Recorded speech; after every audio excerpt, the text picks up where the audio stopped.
Is the credibility of our art defined by how much money we make from it? And if not, what would be a good balance?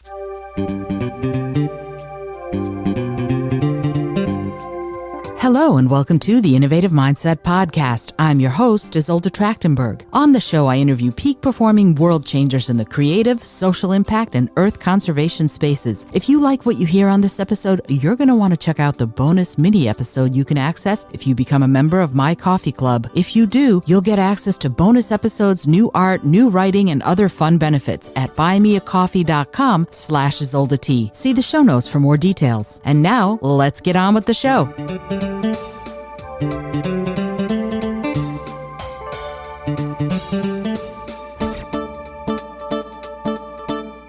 Hey there, and welcome to the Innovative Mindset Podcast. I'm your host, Isolde Trachtenberg.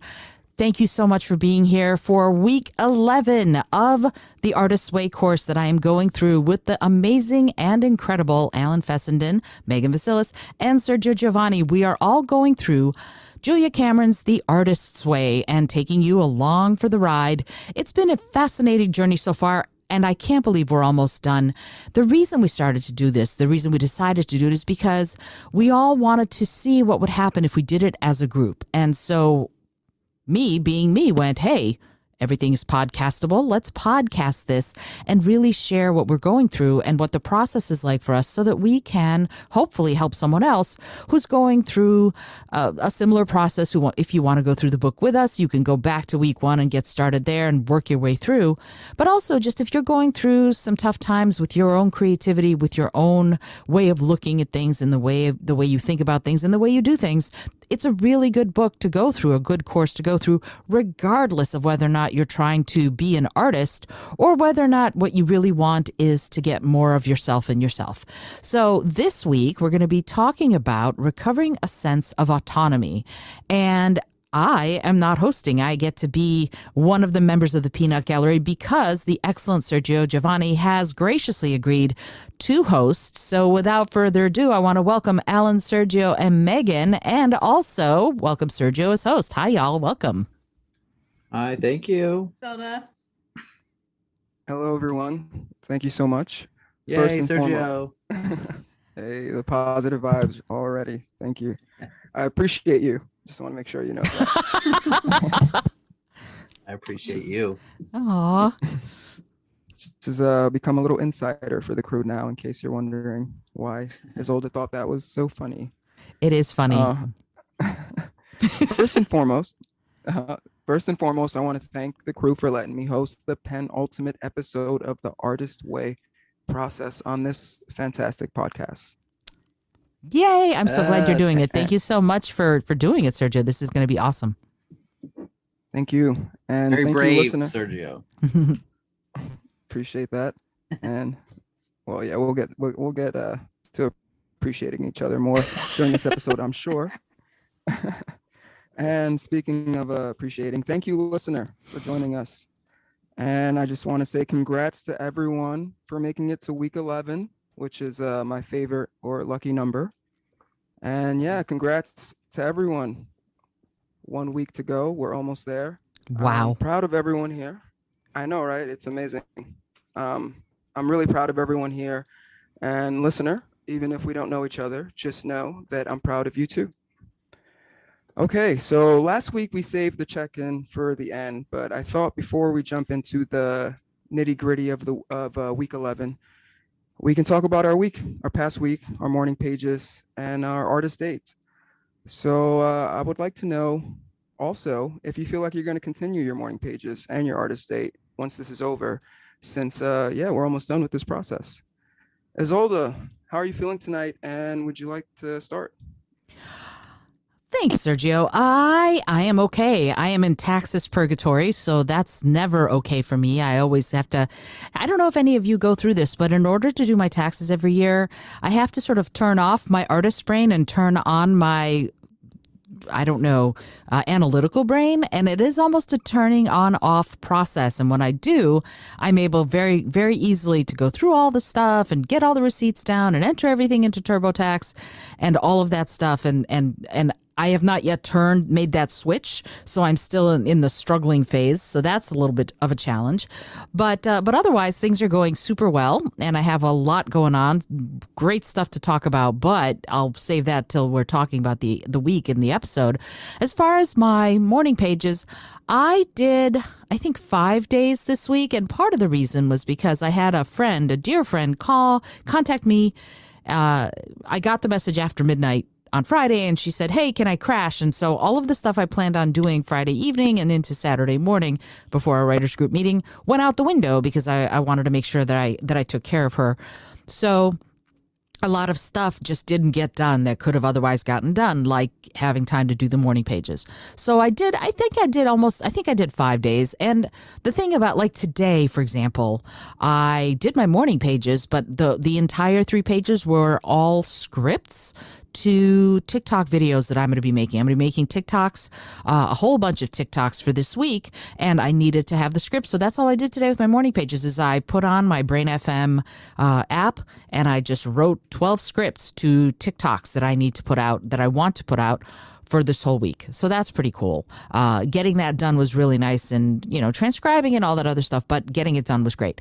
As far as the artist date, honestly, I went on one, but for the life of me, at the moment, I cannot recall what I did. So if I remember between now and when everybody's finished, I'll come back, and swing around and go, this is what I did. But right now, I know I went on one. I just can't remember what it was. So, Alan, how about you? How was your artist date, and how were your morning pages?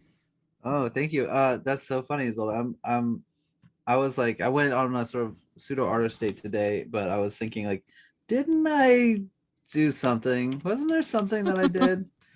But I couldn't really nail it down, and I was like, I did do a bike ride. I think you guys posted about this, but there was the free, like, vegan giveaway food thing for the Yeah, the bad vegan pop-up. So right?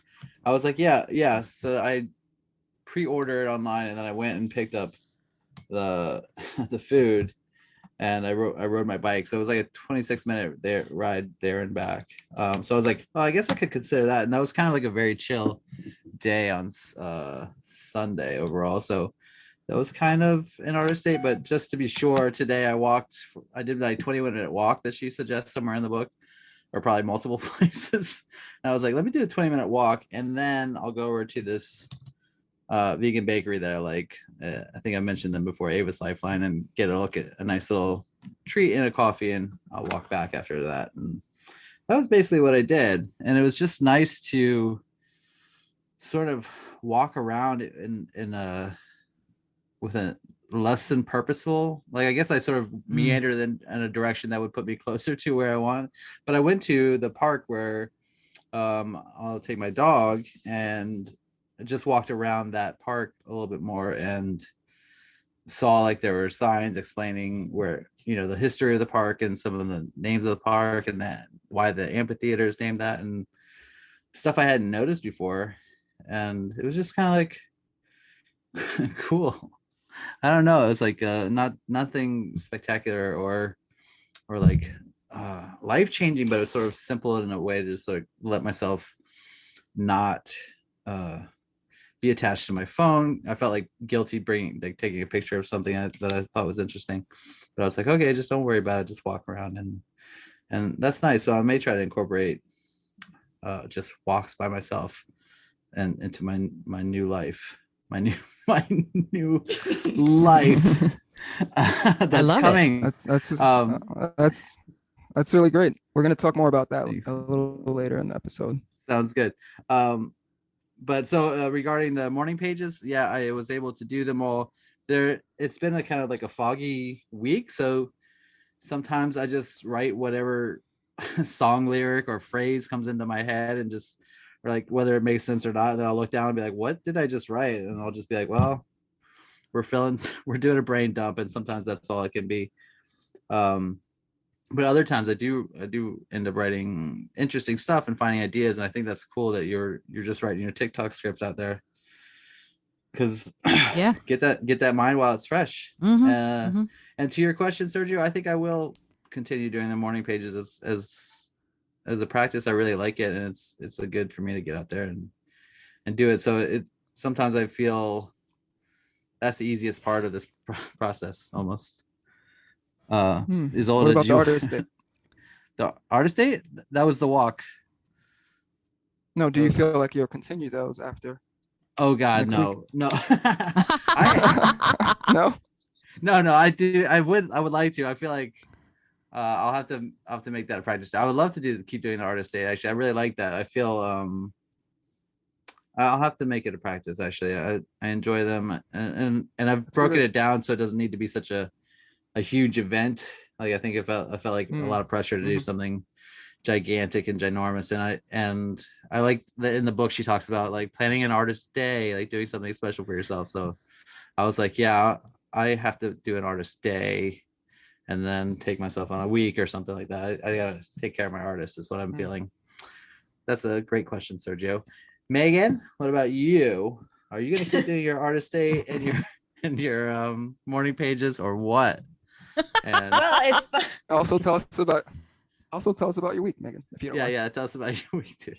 Well, it's funny that you mentioned the bad vegan food giveaway because I also made that an artist date this week, and it was did? sort of this. I did, but in my case, I couldn't find on the app where there was any place where I could actually go to pick it up, and it told me that my extremely centrally located apartment was too far away for them to deliver to it. So, not to be deterred, I decided that I was going to instead have it delivered to my office where I work. But this was on Sunday, so I figured, the delivery guy is going to be there at around 12:15. I'm just gonna. It's about a 2-mile walk. I'll make a morning of it, and I'll get there. It'll be really chill. And then so I'm walking. I'm enjoying my morning. I'm drinking in the morning chill, the springtime vibes of the city around me. And then my phone rings and it's the delivery guy at like 11:30. Oh no. And he said, "I'm here. Uh-oh. Where are you?" So, so I was like, I'm walking there. And it was a lot of static on the line. We couldn't really hear each other. So we were both kind of just shouting random words kind of at the end of our conversation. And finally I just said, "You know what? It's okay. I don't expect you to wait for me. Just leave it at the front desk," because I knew the building was usually maintained. And I said, "I'll be there in a few minutes and I'll come get it." So I just had a feeling, so I started running. Actually, I ran like the last 10 blocks with like the Rocky theme thrumming in my mind, just picturing unattended vegan, like the free vegan meal that I would just like left there unattended. And I whirled finally around the block, and like there was like, how it came in like a kind of this big cylindrical box. Yeah. He just dropped it there in the middle of the sidewalk. He just left it in the middle of the sidewalk, No. unattended, That's not cool. and nobody took it. That's the thing. Like, it was just there. And so I took it home and I ate my food, and it's the hardest I've ever worked for a free meal. And that was Wow. that was my artist date. So yeah. So yeah, I do think that I will continue. Oh, actually, for morning pages, I did them also 5 days this week. There were 2 days where I was really busy at work and I had to start earlier than I thought I would. So that kind of disrupted my morning pages plans. But I do think I'm going to continue both that and the artist date, because both of those habits have really taught me to prioritize my creativity first thing in the morning. Even if I don't necessarily get to anything else creative that day, it just keeps the gears turning for me. And I think that's really, really crucial to stay in the mode I need to be in to For create. sure. So yeah, that's my story. I think we're on to Sergio now, right? Yeah, unless before before Oh, you yeah. do that, I remembered my artist date. Is that okay if I Yeah. just say it real quick? Yes. So I did a weird thing for my artist date. I call it an artist date. I'm not sure if it is an artist date, but I'm calling it an artist date. So Rich and I were on our way back from Manhattan to Brooklyn, where we live, and I decided to do a creativity exercise.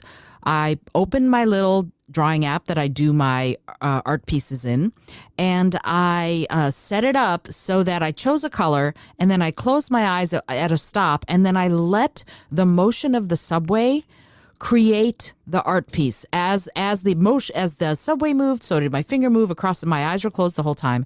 And then when we got to the next stop, I chose a different color and did the same thing, and then 2 more stops, and just sort of played with that and saw what I would create just by the motion of the city around me, by being on the train and letting the colors and everything else just sort of happen because my eyes were closed and I was just letting the motion of the subway dictate where everything went.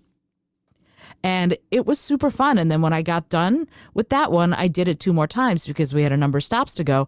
And it was super fun to do, just sort of happenstance art that allowed me to be part of the city, to take in the motion and really create art out of it immediately, you know, sort of instant gratification. And that was super fun. Sergio, back to you. Isolde, do you think that you're going to continue? I'm not sure if you did say that before. I'm sorry if you did. Your I morning didn't. pages and or artist date. I didn't say it before, but I've been doing both since 1997, so I probably will True. continue. Yeah. So yeah, sorry, I didn't say it, but I will. Yeah, absolutely, I'll continue. I'm with Alan. This is a little bit more. The book asks of you, you know, go for 2 hours. I don't always go for 2 hours, and sometimes if I can place myself into the mindset of being on an artist date, it doesn't matter if it's 20 minutes, as long as I feel like I have filled the well. Right. So it doesn't have to be a full 2 hours for me. I can do 20 minutes. And if I feel like I've seen cool stuff, like I'll run into, this used to be easier in DC because the museums are free. I would run into one of the Smithsonian galleries and just look at art for like 15 minutes on a lunch break and just have, you know, just go whoosh and just look at everything and see the sculptures and you know, anything I could touch, I did touch, that sort of thing. And then I'd go and that would be my artist day. So it doesn't have to be 2 hours again. Keep the best, lose the rest. So there you go. Sergio, back to you. That sounds great. And that sounds like an amazing artist date, by the way. It was Also, fun. I know it sounds like it was really fun. Also, I know taxes can be tough, so I'm glad you found a system for it. And congrats on 5 days of morning pages. That's a great number. And good luck with your TikTok endeavors. Those are fun. The ones I see you share on IG. Thank you. Alan, that bad vegan pop-up, I'm jelly. It looked really tasty. And that was a really fascinating documentary, or the scam behind the documentary. If anyone hasn't watched it, check it out and let us I know gotta what you think. finish it. Yeah, I finished it in 2 days. It was just what her husband did to her was just I couldn't believe it. I think everything I know about the story, which admittedly is not much, I don't like the name for it. You know, because I think it's going to send a weird message, but I'm really excited to misleading. watch it. Yeah, it is. But I'm excited to watch it. I'm excited for you to watch it too and to talk about it after you do. Cool. Also, Alan, yep. Also, Alan, I'm glad you enjoyed your walk, which again we're going to talk more about later. And Megan, speaking of walks, as you were drinking the morning chill, which sounds great, that walk turned into a run, and Yes, it did. I couldn't help but just think of "Run, Megan, Run," a la Forrest Gump. Stop, Yes. Megan, stop. Shout out to Rich, who's in that flick, by the way. Absolutely. So this was another busy week for me, but I was able to jam with my bandmates for the first time in 2 years, Yay. which Yay. was really fun. Yes, thank you for the yays. So it was set up by an old friend of ours named Plinio. Shout out Plinio, who's an artist that we used to make music with or collab with at a music studio that I used to make music at a few years ago, mostly hip hop oriented kind of stuff. And Plinio moved to Cali a few years ago and was there for a while. And he moved back a couple months ago, and he wanted to set up a hang and link up with my bandmates and I. And I just want to say he was super motivational and super inspirational. I don't know what happened in Cali. He was always cool before, but he just kept emphasizing how important being creative is and that everyone is creative, but not all tap into that creative energy or that creative side of them. And so that as artists, we have a gift. And he was almost saying like it was an akin to having a superpower and that we should use our gift or our superpower rather. And he also kept emphasizing to not be afraid, which is one of my biggest problems. And I'm sure other artists or just anyone in general can relate. And he also wanted to say that the most important thing besides creating, that is, was to have fun, to make sure that you're having fun while you're creating. And I was like, damn, it really moved me. And I felt like he was meant to come back and link up with us during this process, during the artist way. And yeah, it was really fun. He A came little and bit of jammed with us. synchronicity. There you go. You got it. Exactly. And yeah, he came and collaborated with us. And we were able to turn this old song that I wrote forever ago called Lena and kind of just breathe new life into it and create this new jam and a couple other things. And we're actually going to all link up later this week to jam again. So I'm really excited about that.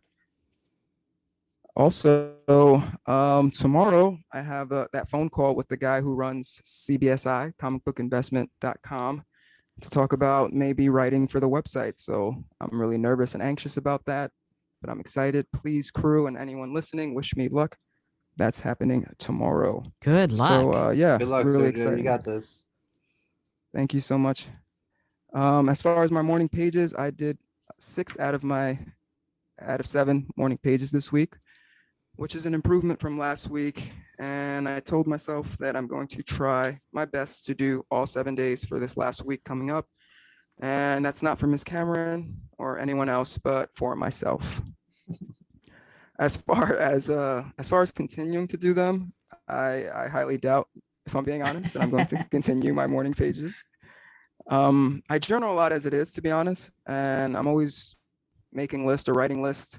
But I do think I told myself that I'm going to write 3 pages probably every Sunday to keep my morning pages alive in some capacity, and just sort of my thoughts kind of wrapping up the week, if you will. And as far as my artist state, did a lot of fun stuff this past week. But what felt like the artist state for me was so we have a family dog, Coco, and Shout out took Coco. Shout Yay, out, Coco. appreciate that shout out.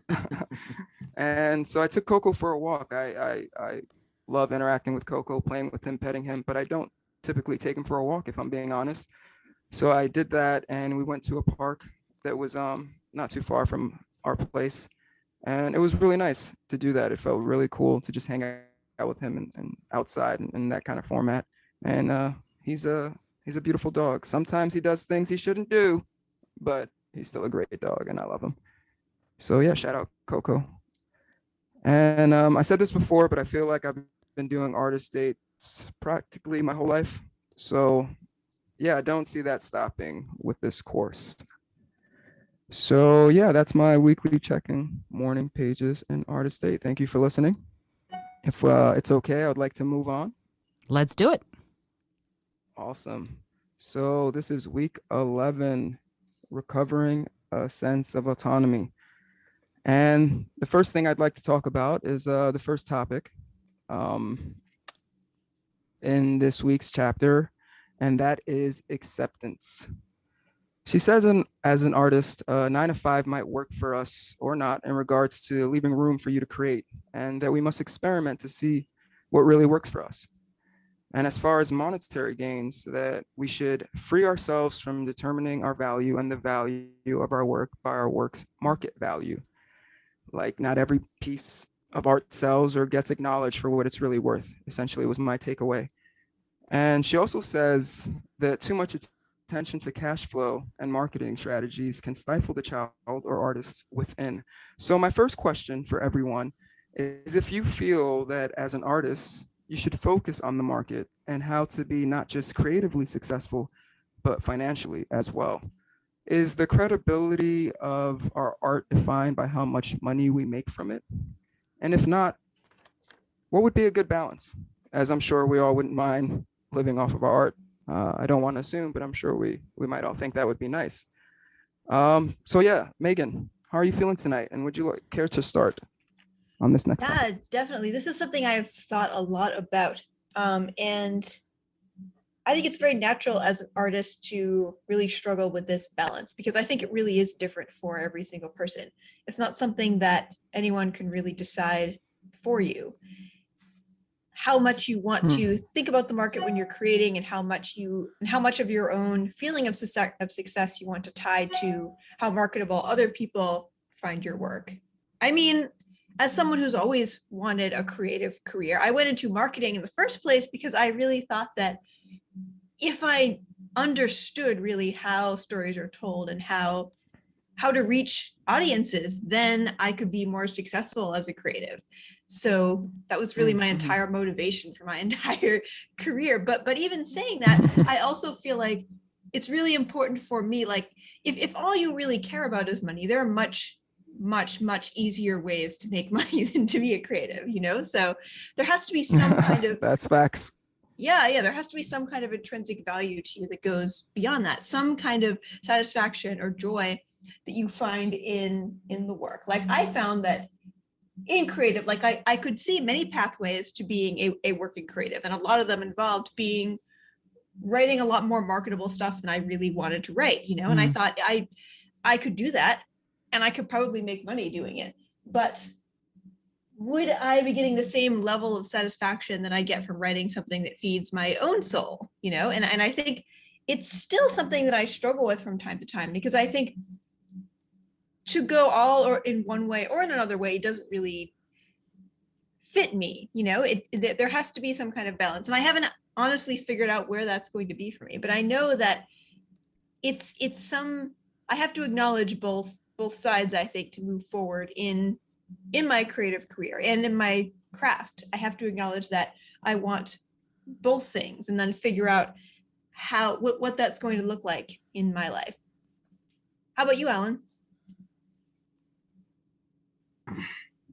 That's a lot to think about, Megan. Yeah, I think like I was just thinking about you talking about going into marketing to figure out the best way to be a creative, and it just makes me,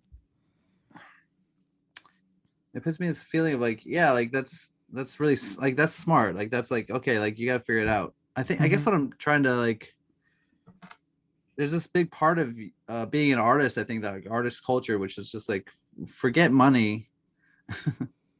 It's not about that, and like this we're just trying to like find that balance, and while you're over here forgetting money, a bunch of other artists and are out there making money off of what they love to do. And this is what I've been trying to sort of tune into, is like, if as an artist you're doing what you love, then yeah, it doesn't matter if you're getting paid. But then when you are getting paid, it's important that you're getting paid a real value, that you're making sort of a real contribution to your life back, because you're giving up part of you to receive payment. Because when someone buys something, right, they sort of like take a little bit of ownership over it, and in some way they're digesting it, and they're sort of like contributed it to your life. So like, I'm connected to your art in some way, and so that value needs to be real. And it doesn't mean it needs to be like a certain price range, because what one person can afford versus what someone else can afford are in some ways equal to how it's going to affect their life, right? So I think we have to be careful. Like when I get, a lot of times when I get paid to be an actor, it's just like not enough. Or when I have gotten paid, it's just been like, oh, that's makes me wish I was getting paid real money rather than just like doing this for the love. It sort of is just like encroaches on that free space to be like, we know you're worth money, but we don't have enough for you to really value. So it's like a token gesture, and it feels a little bit like, sometimes you're like, depending on the venue or who's doing it, it's like, yeah, you're doing what you can, so obviously thank you. But other times it's like, well, if you wanted to pay someone, you should really pay them what they're worth. And then as far as like marketing, like I think it's important to know as an artist, like where you want your audience to come from and how you want them to respond. And if part of that is to value your work and to make it to make be your career, then you have to figure out how to put your art out there in an accessible way that people are willing to pay for it and want to pay for it, more specifically. And sometimes that's just letting people know that you want to get paid, and then they'll go, great, thanks for asking. And other times they won't, right? Like other times it doesn't work that way, but a lot of times it's just like letting people know. And so I think that's why she sort of talks about like, you can't go in it exclusively for the money, but you can value yourself enough to find ways to get paid when it's important. I don't know. I think I think that sounds a little meandery, but that's No,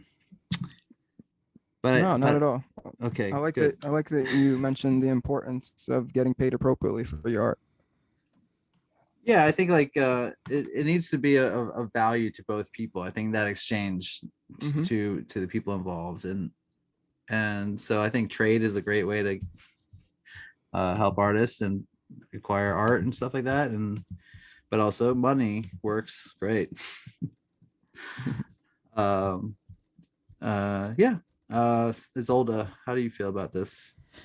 Oh, goodness. Yeah.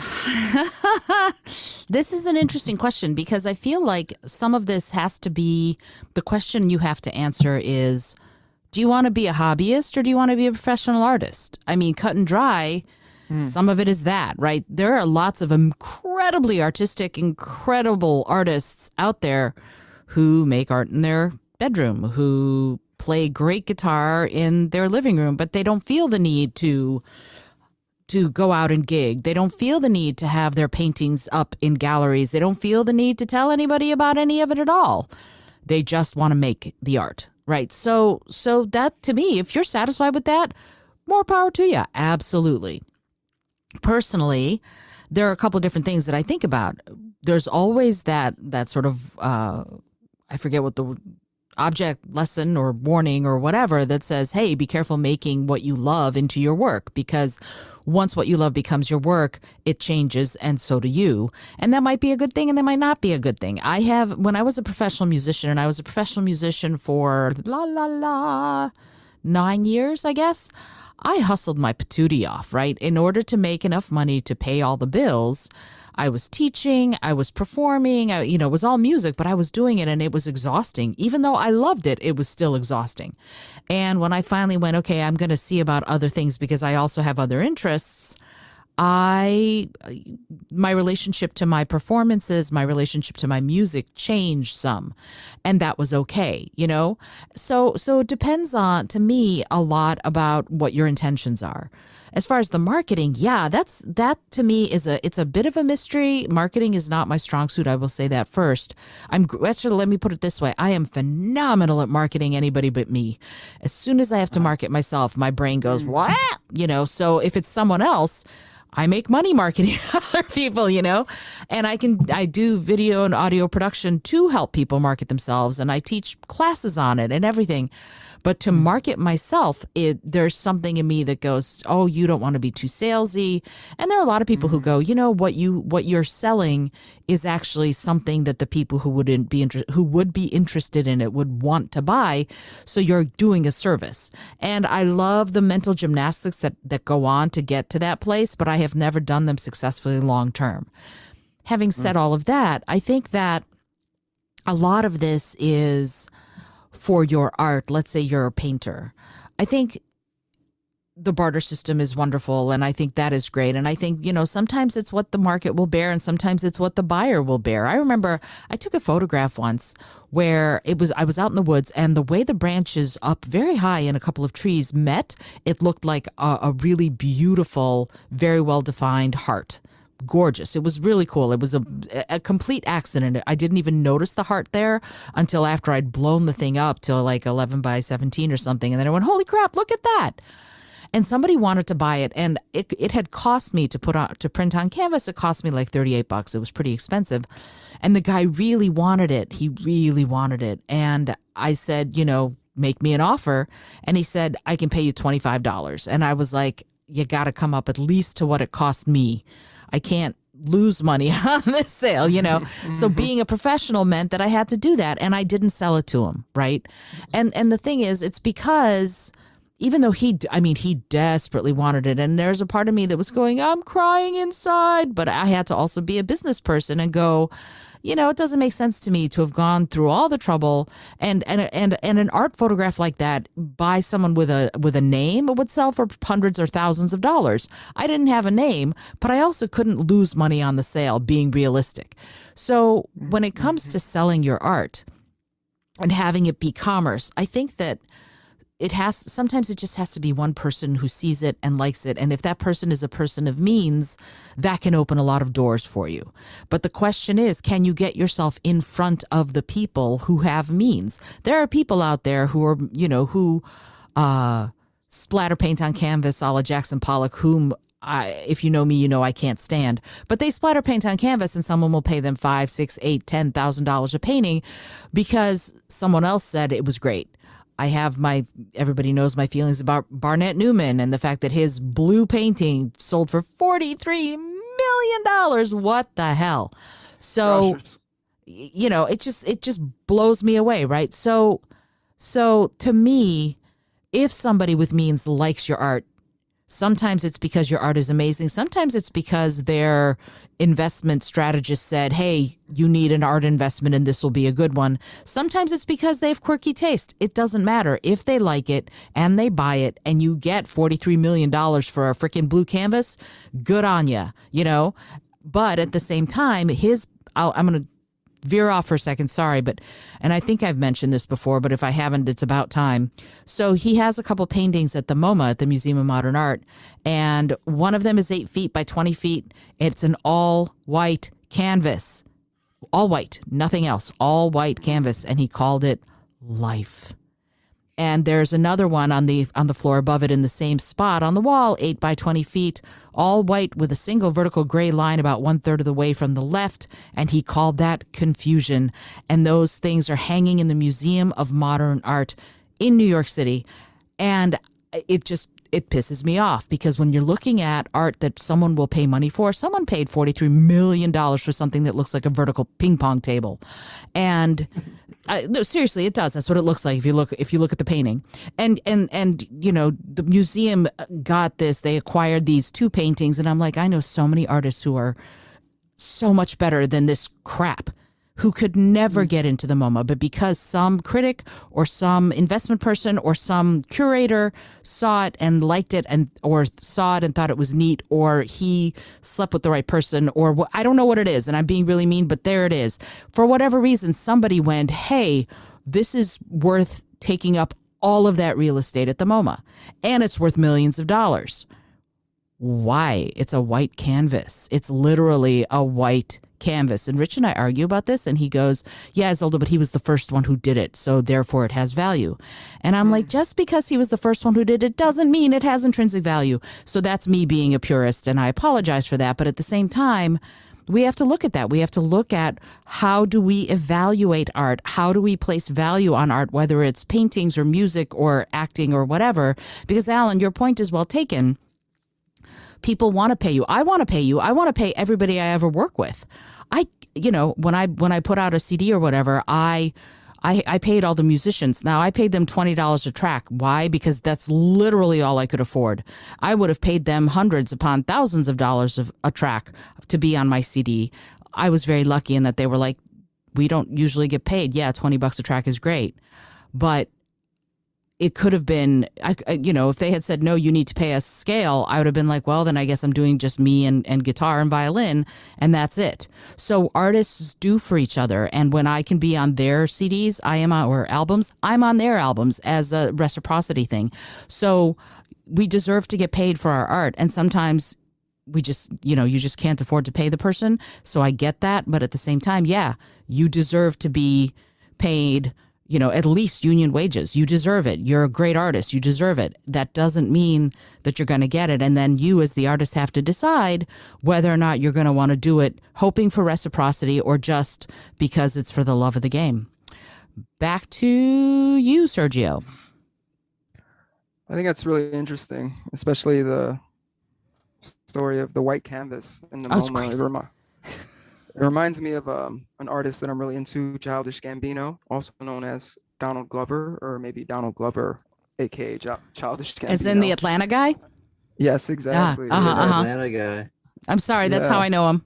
I love him. Yeah, it's a great series. I'm a big fan, have been for a while, and he released his last album, which was just simply titled 3/15/20, which is the day it came out, March 15th. 20. Shout out to my birthday 2 years ago. And yeah, and it was just a white cover for the album. nothing but a white cover and the date that the album was released on. And I remember thinking that was really cool. Kanye West, his last album that came out a few months ago, did a similar thing, but it was an all black cover. Mhm. And not as cool because Gambino did it a couple years before that. But now I'm finding out that somebody beat them to the punch much before that. But the thing is that those albums didn't sell for millions each. So I can understand why you would get frustrated thinking about My that. consternation. Yeah, I mean, the Beatles did it with the White Album in the 60s, but at the same time, you know, I think, again, pushing the envelope is great. The problem with that sort of thing, I think, is when you call it high art because it's a white canvas with a line on it. It's not high art. It's a white canvas with and yet somebody out there was like, "Oh, this is great art." And that's where we are. So, I don't know. I get ticked yeah. off at that. There's actually a play called Art, which is basically about the same thing. The guy buys a painting and it's all white. So Maybe it was a Barnett Newman. this is I don't know. Maybe this is a play. I think this came out in the early 2000s or something. It was on Broadway, and my friend just did it. But I got to see like the first act before we got rained out. But yeah, it's that same concept, just like simply someone painted a thing white, and I can't believe it sort of exists actually. But there's arguing over whether or not it's art is the whole premise of the play. There's three friends that just like are examining this white painting and arguing over it. But someone bought it and maybe it moved someone. And I think my instinct is to always like, or my instinct was to be like, well, what's this? Why is this art? Why is that art? Why are people making this musical and stuff like that? And what I try to remind myself is that's the core. Someone else is working on this project and making it matter. And definitely in the art world, there's a lot of connections and and perceived value. And that's exactly what's happening with the NFT world right now, which is, I think they're just like, let's do digital art and make it valuable by putting it in this platform where people can pay for it and it can be tracked. And it's just really, we have to like, as much as we may hate someone who did that, like, what's the value in tearing it down and just be like, okay, that like, what made it like this visual? I'm envisioning this white canvas with a gray line down it, and being called Confucianist to me, that's a great joke. It's a great, very expensive joke. But I don't know. I think there's the audacity sometimes to be an artist is to be like, this is the price tag for this. Who's willing to pay for it? And you just need to find someone who's willing to put up those dollars, and then that's what your perceived value is, right? As an artist. And I think that's what you're saying is, you got to get your stuff in front of the right people. Exactly. But it doesn't need to be necessarily artists. It needs to be people with money. But Exactly. I don't. Yeah. Yeah. It needs to be someone with money who wants to invest in art and whose investment advisor or art curator or artist advisor person says, yes, this is worth money. Now, sometimes it is, but sometimes it just isn't, and the person gets taken for a ride. Yeah, definitely. Thank you all for giving such insightful answers. And I agree that a good ROI is important, not just monetary as well, but also on your emotional investment on said art piece. So for me, being rich was never the definition of a successful life, but I do like thinking about the marketing aspect, as Megan was talking about earlier. I'm sure she's learned a lot that's going to definitely help in her career. And yeah, I agree that you do need to find a good balance. But for me, honestly, again, I feel like I just want to be rich with experiences, moments, and people and things that I cherish. And yeah, if I could have my own place, afford a few trips a year, and lots of comic books, then I should be good. That should be Awesome. That would be a successful life for me.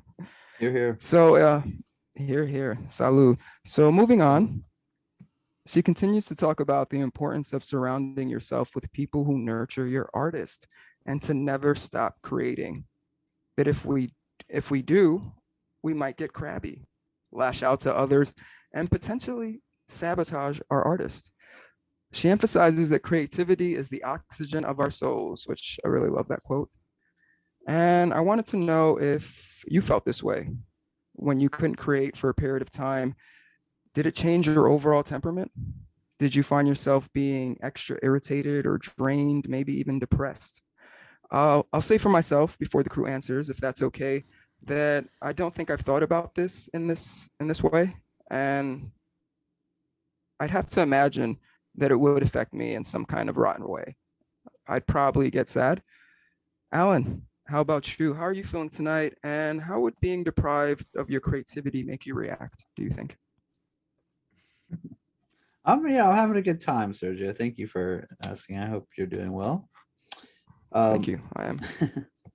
How I think it definitely will, like, it will throw me into a funk, I think. It sucks. It sucks not to be doing anything creative and like stuck in your home and feeling like there's nowhere to go. Like, I think the pandemic was hard in this way, and I know a lot of people were able to transition to online stuff. That didn't call to me. I didn't feel available to do that in the same way, and it definitely drained me. I think I felt like like I just couldn't find, I don't know. I think it probably makes me a little angry. I get grumpy, I get tired, and probably mostly depressed is probably the feeling. But I do like that she says surround yourself with creative, nurturing people, and I do that. I feel like I've done that with you people, you vegan writers. I do feel heavily supported and excited to be working with you, and look forward to continuing that work. Megan, how do you feel about this sense of lack of creativity? This section of this chapter really spoke to me, because I think in the past couple of weeks, when I've been really busy with just with life stuff, adjusting to a new lifestyle, a new routine. When my routine is disrupted, my life is just it's impossible. So I've been really struggling to make space for my creativity, beyond just morning pages, and I've been so cranky about that. Like, thankfully, no one lives with me, so only I have to deal with me when I'm in that kind of mood. But I've just been feeling, just sad, really, like that I'm not. Something is missing. And then we had our writers group the other day, and I felt really energized after that. And since then I've been finding ways to make the space even when I think I don't have it. And just like that, I instantly felt better about everything, really, not even just my creativity. I think for me it is an essential component to my life, not just in terms of producing stuff, but just as a practice, something that I do. When I don't do it, I'm sad and also cranky, and that's not good for anyone. How about you, Isolde? Not good for anyone. It's true. Sad and cranky is not good for anyone. That is true. It's interesting. In thinking about this, there are a couple things that I think about. I'm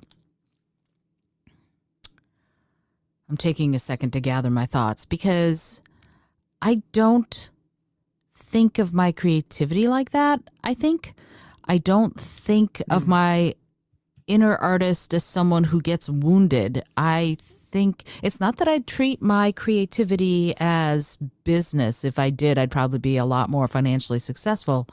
But it's more like, I feel like there's an infinite well. I feel like if not this door, another door. I really do.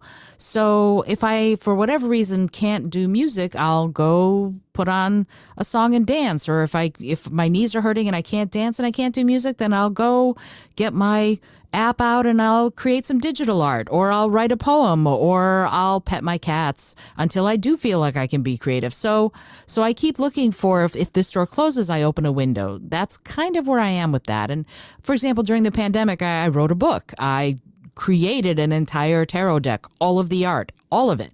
So I went, I'm gonna use this time to do stuff, even though life is really weird right now. I'm just gonna go, well, screw that. I don't care if it's weird. I'm gonna write a book. And so I did, right? And in fact, part of the reason I was able to write it was because my gigs weren't there, so I could dedicate a lot of time to writing. So I literally couldn't do one of my creative endeavors, which was the music. So I went, okay, I'm going to write another book. So that's part of it, is that I always look for what, if there's one small thing I can do right now to make things better, what is that one thing? And I'm going to go do that. That's kind of how I look at all of this. As far as like, you can tell I'm tired because I'm starting to think in Russian. I apologize, y'all. If I start speaking in Russian, my apologies. Russian is my first language, and when I'm really tired, I sort of lapse into it and then have to bring myself back. So you'll hear my sentences start getting structured really weird. Okay, the other part of it, and this is about surrounding yourself with creative people. Why do you think I started the writers group, right? I started the writers group because I wanted to meet other creatives, specifically other vegan creatives, and now I have all of you in my life, and also Lisa, who joins us periodically, to create things. And I feel like I've gotten so enriched by knowing you and gotten such substantive feedback. And I love it. I love you all. And I'm so glad that we all are working together and will continue to work together. Seriously, it's so important. And yet, I'm going to talk about the Swannanoa Gathering. So the Swannanoa Gathering is this gathering at Warren Wilson College. It takes place every summer. It takes place over like 9 weeks or 7 weeks or something. And each week of this gathering focuses on a different aspect of music. Sometimes it's bluegrass week. Sometimes it's fiddle week. Sometimes it's hammered dulcimer week. Sometimes it's contemporary folk week or guitar week or whatever. Actually, contemporary folk and guitar, because they're so closely related, are 1 week. And when you go, you live and breathe music for a week. You start classes at 8 o'clock in the morning. You go to classes until 5, and then there are either shows to go to or jam sessions. And there are jam sessions with some of the best musicians in the freaking world who come in as instructors, but also you're there and you can meet. I jammed with Holly Near, for Pete's sake, right? So you can jam with incredible people just because, and everybody is just steeped in creativity stew. Now, what's interesting about it is the last morning before everyone gets in their cars or on their buses or trains and leaves, they give you a talk. And they say, we realize that you have spent this week steeping in stew, right? In artist stew and musician stew. But the entire world isn't like that. And so you need to sort of bring yourself to yourself. Please do not go hug random people at the gas station when you're putting gas in your car to head home, right? They won't be okay with it. So that's the thing, is like you get used to being around all these artistic people who only want you to succeed, who want to jam with you and work with you and make your stuff better while you make their stuff better, and together you make magic. That's fabulous. At the same time, we have to remember that these are isolated places, right? This was insular. This was, you are in a space designed for that. And the rest of the world probably won't be like, oh, you want me to listen to your new guitar composition? Of course I'm going to stop pumping my gas and listen to your new guitar. It doesn't happen that way. So you have to come back to sort of the real world and exit Warren Wilson College, exit the Swannanoa Gathering, and remember that the real world isn't as accepting of people who are like, hey, I just started writing this cool new song on the hammered dulcimer. Do you want to hear it? You play fiddle. Why don't we do a duet? It just won't happen that way. So we sort of do need to remember that there is sort of the world at large. And would it be nice if everybody was like, absolutely, I want to listen to your new hammered dulcimer composition. Totally. I think that would be great. But that's not the world we live in, right? Most of the time, people are going about their own business, living their own lives. And if they're creative, they might be doing their own creativity.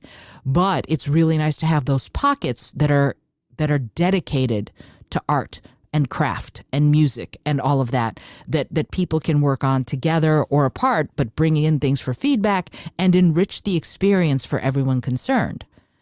But again, they're pockets. They're not generally the whole experience. I don't know who was supposed to be next. I guess Sergio, was it you next? I believe so. Yeah. So there you go. Sergio, back to you. No, thank you for such a great answer. And I can definitely understand the the crankiness and grumpiness that must come from not creating. But like Isolde mentioned, if not this door, then open the window. I love that. And I feel like one of the best windows that we've had was this group. I'm glad that Yes. Megan mentioned how reinvigorating almost it was the last meeting for not just her, but for all of us. It was really such a blast. And thank you again for all of you being involved. Isolde, appreciate you for starting that. It's really been such a rewarding experience. Yay. So before we move on, I did want to mention a quote by Ferruccio Busani. I'm sorry, I probably butchered his name, or their name rather. And it's a quote that's in the gutters of this week's chapters and or chapter. And it says that the function of the creative artist consists of making laws, not following laws already made.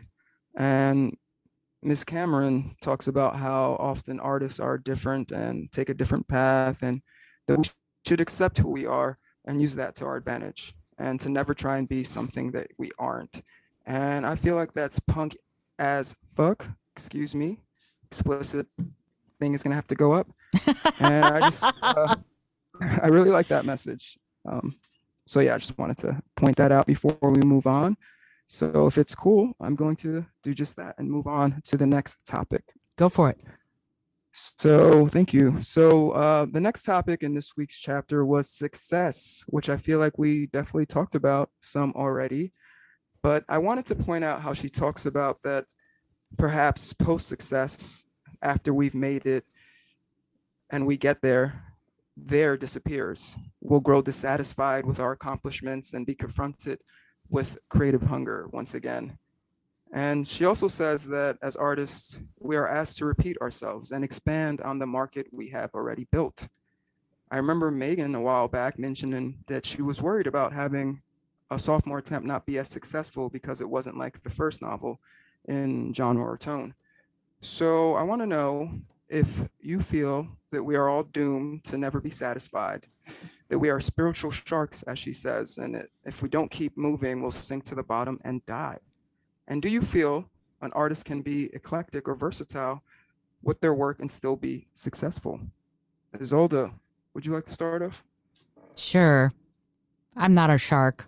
I don't think so. I think that I take a moment when I finish a project and go, yes, I did this. Woohoo. And I do a little dance and then I go, awesome. And then I go on to the next thing. And I think if anything, that can be a little weird because I don't keep pushing my art out. That's the same art.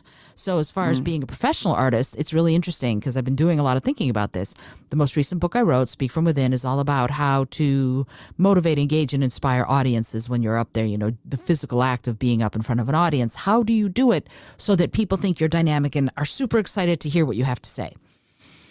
And I wrote it because I got over a public speaking phobia and I pushed. I did all sorts of stuff for it as far as getting it out there, had a great cover, all this stuff. And then I went, I did it. I did my little victory dance. And then I was like, okay, on to the next thing.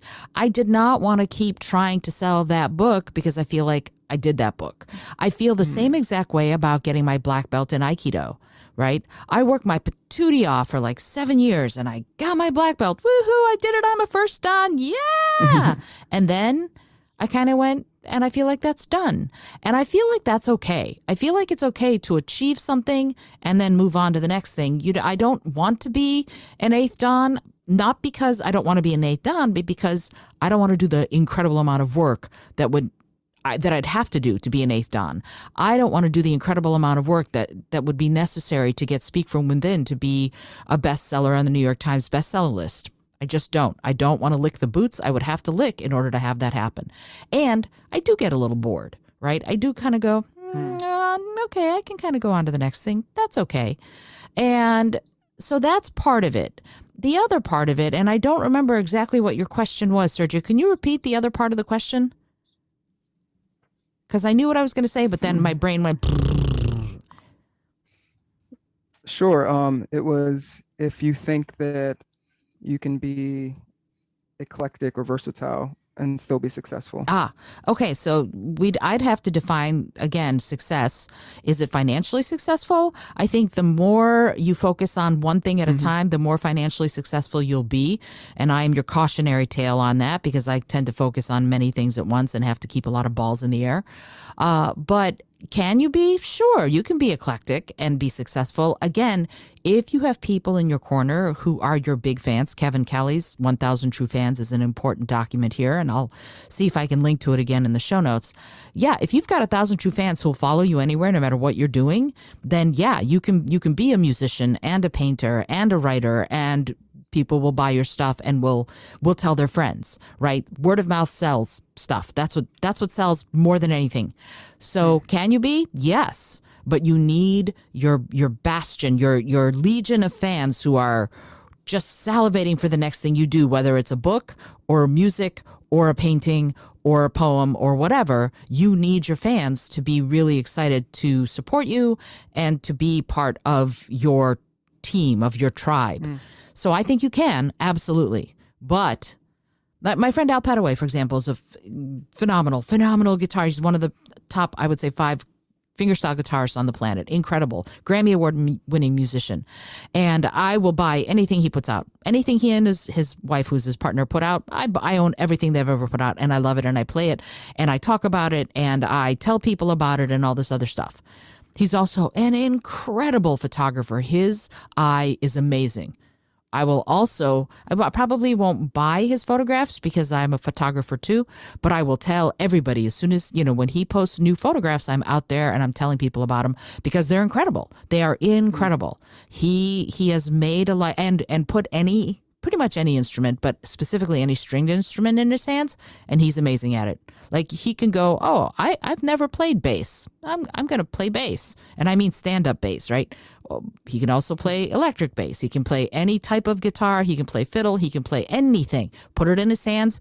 And if he's not already a master, he will be a master within 15 minutes. He's that guy. So it's possible. And he's a professional musician. That's what he does. It is possible, but you have to have fans who want to support you in your endeavors. If you don't, I think it'll be a lot more challenging. Megan, what are your thoughts on these 2 questions? I'm sorry. Can you repeat the questions? Because I got a little bit lost there. Sure, no problem. I asked if do you feel that we are doomed to never be satisfied as an artist? Once we finish something, we're just going to want to create something else. And also, do you feel that you can be versatile with your work? Because I know you mentioned before that you were worried that maybe a sophomore novel would be completely different from your first novel and that people wouldn't buy it. Oh, yeah. So I really think in terms of writing and being creative, a lot of times if you build not to talk about marketing again, but if you build a brand specifically around your voice, it's a lot easier to build the kind of tribe that will follow you from genre to genre. It's definitely a lot slower to do that. It's not, a path to overnight success, but I have at least an idea that, if I want to develop my own voice in that way and build that kind of a brand, be that kind of a writer, it's at least doable. I've seen other people do that and be really successful. I think for me, what's a lot harder is knowing when to let go of something and let it be done. Because fundamentally, when you're creating something from nothing, it's never really finished. There's always something better that can be there. Like so often I'll get to the end of a project, especially a big project like a novel. And this has happened to me actually with all of the 6 novels I've written so far. Like I'll get to the end and then I'll realize, oh my God, like there needed to be this whole, like, oh my God, like her father is obviously this other dude. And then I'll be like, well, now I have to rewrite the whole book, right? Because this is such an awesome freaking idea. I can't let this book be done unless I rewrite it around this whole idea. So then I'll go back and I'll start over, and then I'll get to the end and then I'll be like, no, that isn't right. This needed to be her. It was her brother. Her brother is the bad guy. Like that was the thing all along. And then I'll sort of get stuck in this loop of Spoilers. never being finished. And I realized that it's because this is actually one of the revelations I've had during the Artist Way, that represents a fear really in being done and letting something go, and in a fear of not being satisfied with the end product. So I've actually built in some fail safes into the book I'm writing now, where I'm going to give myself 2 of those basically, and then because there will always be a better idea. You know, there's never going to be a time when I don't have a better idea. So I get 2 ideas once I'm finished with the draft, two ideas that potentially change the structure of the book. And then I have to be done. And then that has to be the finished product, because you know what, if I want to envision some kind of long-term career for myself, I have to believe in my heart that there will be other books. You know, this book is not the only voice I'm ever going to have in the world. I have to believe that I can let it go because there will be a next project. And even if this is not, you know, the great American novel, and it will not be, you know, because it's a first novel. I'm sure it'll be great. Well, thank you, Sergio. But like, it's okay. It's okay. It doesn't have to be the perfect novel. It can be a bad novel, and that can be okay. Because once I've written a bad novel, once I've let myself get to that point, then I'll be ready to write the next one, which will be better. And as long as I keep myself stuck in the cycle of not being satisfied, then I can never really move beyond that place. So that's kind of where I come from on that. And I forget who's next. Who hasn't gone yet? I'll go, Megan. If Okay. That's okay. You go ahead, Dylan. Did you call me Dylan? I said Alan, but then I was kind of like fumbling over my own mouth. So sorry about that. Oh, you're like dumbass, Alan, Yeah. Dylan. There we go. Just kidding. I heard Dylan. I didn't hear dumbass. I definitely heard Dylan. Megan, so I have ideas for what you could do. Not that you were asking for them. No, tell me. I want to know. No, for one, I thought, oh, maybe you're just meant to write like a choose your own adventure book. That would be Those are awesome. fun. And secondly, maybe you just need to release one book and then rewrite it and release it as the follow-up, an alternative version of the first book, and then just do like degree shifts of the world based on the ending, like just a series of books that all have different endings, different murderers, but are basically the same story. That'd be I love cool. that idea. But then you would have to finish at least one of them and put it out, which you will do. So now that I've distracted myself with Megan's situation, I think I tried to write down the question for myself. So do you feel we'll never be satisfied? This question is so, I relate to it so hard. And so I'm going to tell you the story of me out of college. So it's not the story, but it's one story. Anyway, I did Midsummer in college. I got to play bottom. And this was, of course, when I auditioned, I wanted to be like the king or something. And I was like, let me be a prince. And that's not who I am. I'm bottom. And that was amazing. I enjoyed it. I had such a good time doing it. And then shortly thereafter, I think I graduated and started the theater company. And I was building this theater company, and every time we were done with something, it was just like, well, what's next? What's the next thing? How do we move on to the next part of this? And I just remember having a friend who I had met in college. She had actually directed me in another show at a different college. And we became friends, and then she moved to Seattle, and then I was just keeping in touch with her and telling her what's going on. And I was like, I got nothing going on. And she's like, but you just did this play, you did and then you did this show, and you did this, and you've started a theater company. And it was probably not until I left Florida that I was like, oh, right. That was kind of like, I did do something. I was changing, and I was making progress and creating things. And it seemed like it just, because first off, I just came out of the theater program. I was in that mindset of doing stuff all the time. And so it was like hard to value what I was doing, because I had been doing that kind of stuff, making theater and performing. And I was lucky enough to be able to do that. So, but I wasn't really able to see it until she pointed it back to me, and maybe like look back at what I'd been doing and be like, oh, created something. I've done something. I've made stuff. And so I have to remind myself of that every few years to be like, and this is what this is great for, just being like, look at what I've done. Look at the stuff I've made. So it's hard to be satisfied, but it's, and I think like being satisfied will mean like, oh, okay, I'm done sort of in a way. But I think having people around you that value what you do and can help you see that will help you continue to go forward and not feel like, not let that dissatisfaction become like a depression or miserable feelings of not being done, right? Being like joyful that like, okay, I get to go do something else, like remembering that feeling of I get to do the next thing. I've completed something and now I can move on to something else now that I've sort of freed myself of this responsibility to put this art into the world. And maybe that's what it's about, is like letting yourself free yourself of that project. And it's so fun. Isolde, you said you're not a shark, and then you just told us stories about how you just go from one project to another, always moving. And right, but at the same time, I do take the time. Rest. Oh, yeah. Absolutely. And I just imagined you being this shark, just having made something and just sort of slowly like coasting, turning, looking back at what you've done, maybe doing a circle around, and then okay, on to the next thing. Swim away. I gotta go make more shark art. Yes, Shark art, hey. I'd rather be a dolphin, but I totally get your point. Yeah, like I don't think you're the big white. I think you're out there doing your business while the big white's trying to make a scene and sell his painting for $43 million. I just looked at that thing. That's crazy.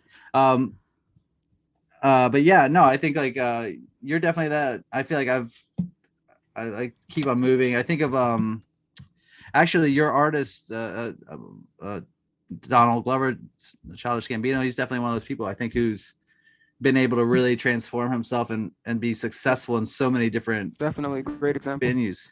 He's a great inspiration to me, and I just admire everything he's done.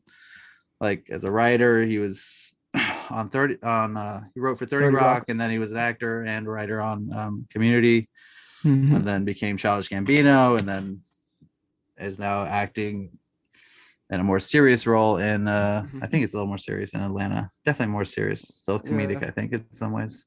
Even with his Gambino work, the first two albums are all rap, and then the third album was a straight funk album, which some people were upset with at first because there was no rapping, but he ended up winning a Grammy for that album, and it was his most successful album to date. Is that 315 or that's a different one? The one before that, the one that has Redbone on it. Oh, I probably listened to it and didn't realize it didn't have rap. I think it's called Awaken My Love. I think is the name of that third one. Yeah, really great album. Yeah, I'm sorry for interrupting. No, I just like I was trying to. I know there's other people who do that, and I feel like I want to sort of say David Bowie, but I don't know if that's exactly right. But I know he was in Labyrinth, which is one of the greatest movies ever made. And The Hunger and Prestige, and yeah, he had a pretty good acting career, David Bowie. Yeah, and then but otherwise he was just a musician. No, but he was, that's the way to describe David Bowie. He was just a musician. I love just a struggling musician. Just Ziggy Stardust. I don't know. I think like it feels like you can't really do that, but I think certain people do, and I think it's like really giving that focus to that different work is gonna be how you do it. It's interesting to me that both Isolde and Megan, you guys were talking about building that community, those followers and those people, but I know then people do write in like pseudonyms, nom de plume, and such like that. So like that's interesting how you build that. Do you have to build those different communities up by themselves? I feel like people with probably agents and managers are able to sort of like promote those other side jobs a little easier as writers, but how do you do it on the independent level? You know, it's interesting. I'm going to interrupt you real quick and just say Nora Roberts is a perfect example of that, right? She is a multi-cajillion-dollar romance novelist where it's a very formulaic, you know, you're going to have, she often writes series, and in the first series, the the woman is no nonsense and the man's a little bit clumsy, still really hot, but kind of clumsy and kind of quiet or a professorial type. And in the second book of the series, there's this hot, on fire woman with an hourglass figure who's got a huge temper. And the guy that she falls in love with is like the business guy. He's very straight laced and he doesn't know how to deal with her. And in the third book is a woman who is wise and has watched her sisters or her friends fall in love, but she was hurt way back and she's just closed herself off, and the guy comes back from her past. He's the love of her life, but she's not going to show him. These are so many of her series these are the tropes that she follows, and people love it and they eat it up and whatever. And then when she wanted to come out with the Eve Dallas books, which take place in 2050 to 2059, I'd say, so far anyway. She's written 50 books maybe in the Eve Dallas series. She could not do the same. She's prolific. She's incredibly prolific. She couldn't use her name because people would think they were romance novels like all of her other ones, and they are not. They are very they're science fiction. They've got some fantastical elements, but mostly sci-fi. And the sex is very, the crimes are very vivid and the sex is pretty vivid, and the people who read her romance stuff just wouldn't be able to do it. How did she get around it? At first she was J.D. Robb. But then the covers of her books now say J.D. Robb, a.k.a. Nora Roberts, or Nora Roberts writing as J.D. Robb. And the same with J.K. Rowling. J.K. Rowling writing as Robert Galbraith, I think is the pen name she uses. Oh, So yeah, her post Harry Potter work is not under her name, I think, at all. She's taken to Robert Galbraith, I think is his name. I want to say that's the name or her pen name for that. So that's how you do it. And everybody knows that it's J.K. Rowling who's writing this stuff. But at first, to sort of go, oh, I'm in a different genre, they're using different names. And they build up their following or whatever. And then people go, oh, you mean to tell me J.D. Robb is actually Nora Roberts? Oh, okay. Let me check out Eve Dallas. And those who want the little bit, the sexier, the more violent stuff, will stick it out. And the books are really, I love the books. Actually, I think they're great. They're not as formulaic as her romance novels, and they let her go into some darker places.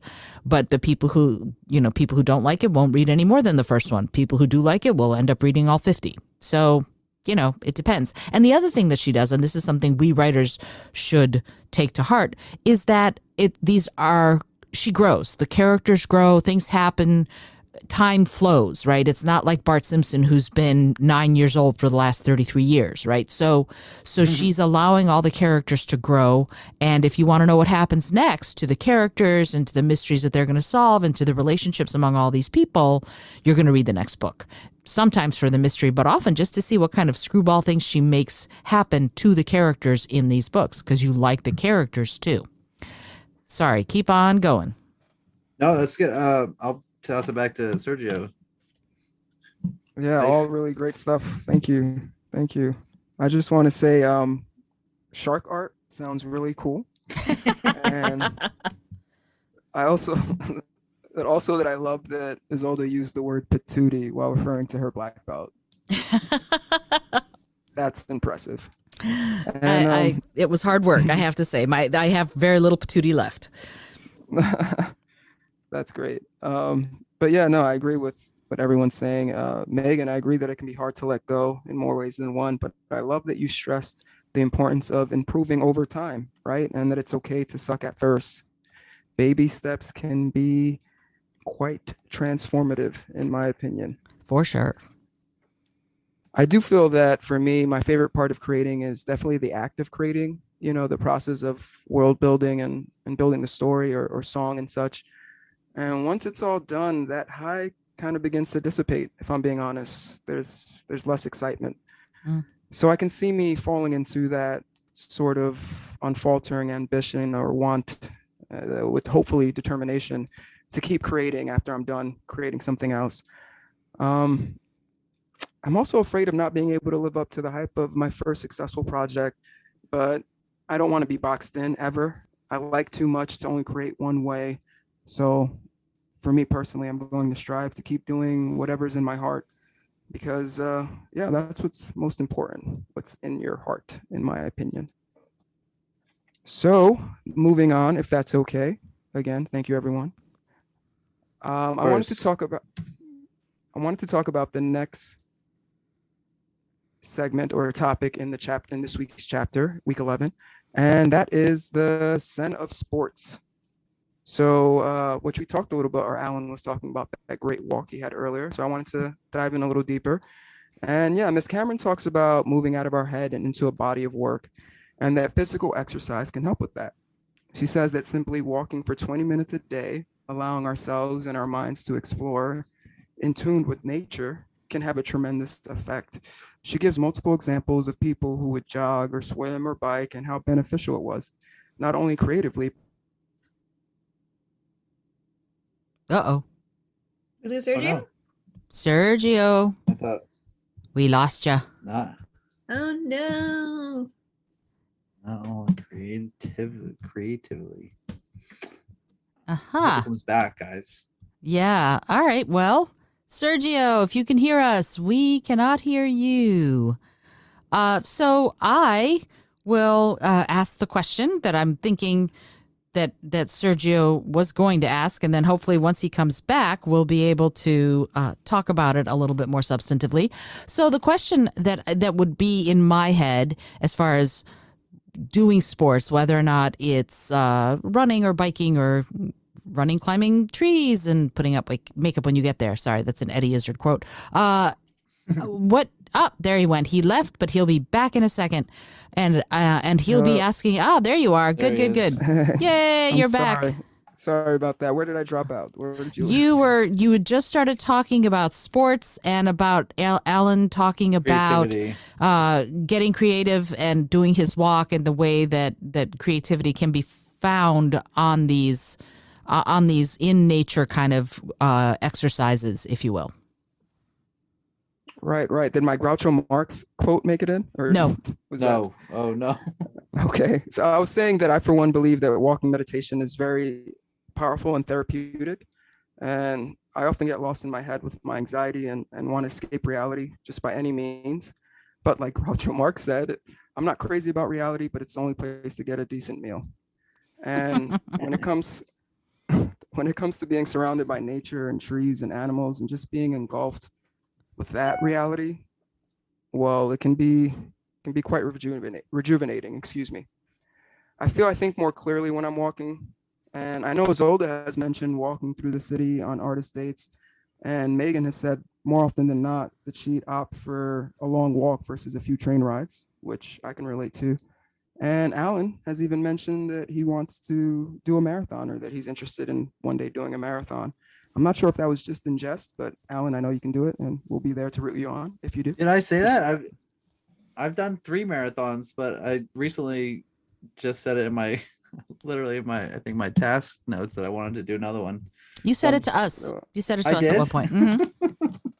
Well, I've definitely done them before, but I would like to do another one, I guess. And now I've said it twice. Oh my god! I guess I'll have to do one. We'll be there at the finish line. With Yay. juice. Yeah, Yes. we'll be there with support. So basically, what I want to know, crew, is how important is exercise to your creative endeavors? And do you believe in the residual effects she mentions, even if it's just a quick walk a day? Megan, would you like to start us off? Definitely. It's really important to my creative work, actually. And this is kind of a new discovery for me because I was not really a dedicated exerciser until a few years ago. I was having some health issues, dealing with some depression and some life transitions. And I just decided, you know what, I'm going to start working out. And when I did, it was amazing how many other things in my life started to fall into place in a way that they hadn't before, not just in terms of my physical health, but the energy I had to do other things, the energy I had to think creatively, to really kind of start even making plans for the future. You know, for a really long time, I've always been kind of an ambitious person, but I didn't really have any means for putting that ambition into a plan, or creating a set of steps that would take me from where I was to where I wanted to go. And exercising, honestly, was the key for me. It was the first thing I did really to change my life. And then once I had that habit, it was so much easier to start building other habits on top of that. And I mean, it certainly hasn't made everything perfect. There's definitely things I still struggle with outside of that, but it's hugely important to me. I can never miss a day now. Like I have to do something. Like sometimes I rest if I'm not feeling well or whatever, but it's really, really important to just have that as my bedrock. I think. How about you, Isolde? I'm in your boat, Megan. I'm in the exact same boat. Although for me, I'm a martial artist. I've been doing Tai Chi for a long time, since I was 20. Many years. I'll say many years. I can't do the math right now. And I've done martial arts, and I like bike riding, blah, blah, blah. But nowadays, because I have hypothyroidism that I treat naturally, I have to watch how much exercise I do. So there's a delicate balance between not exercising enough, where I'm very stiff and in pain, and exercising too much, where my metabolism goes, haha, you have exercised too much. You will now not be able to move at all. So, it's I hate it, but there it is. So I try to walk every day. There's a park pretty close to my apartment, so I go there and I'll do a little Tai Chi. And in nice weather, I take out my journal, and that's where I do my morning pages. But I definitely do a dance for 20 minutes thing every single day, and then yoga for at least, I have a whole dance playlist on Amazon Music. That's and awesome. I dance. That's why I love doing it. And then I also do yoga for at least 15 minutes a day. And I've been doing that for 26 years now, I guess. And often the yoga's a little closer to half an hour, but I'm sort of giving myself you really do need to do at least 16 minutes a day or 15 minutes a day, so that I feel like I'm not hunched over and 186 years old. On the other hand, I also do something. This is for my physical health and also my mental health. Everything improves. Everything is better. I'm more limber. I feel a lot less pain, and my mind is happier. Everything is better.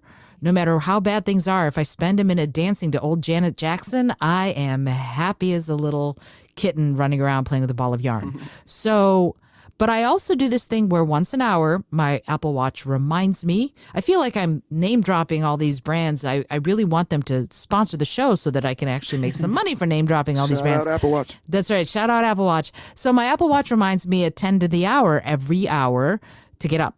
Right. I have to stand up because it's too easy to keep sitting. And so what I do, I either do 3 minutes of yoga once an hour at 10 minutes to the hour, or I dance to a song once an hour at 10 minutes to the hour. I get to decide which, but I do that. And it helps me because I have been diagnosed with fibromyalgia, and that means that my body's going to tend towards stiffening and being in pain, especially as I get older. So this is a survival mechanism as much as it is a creative one.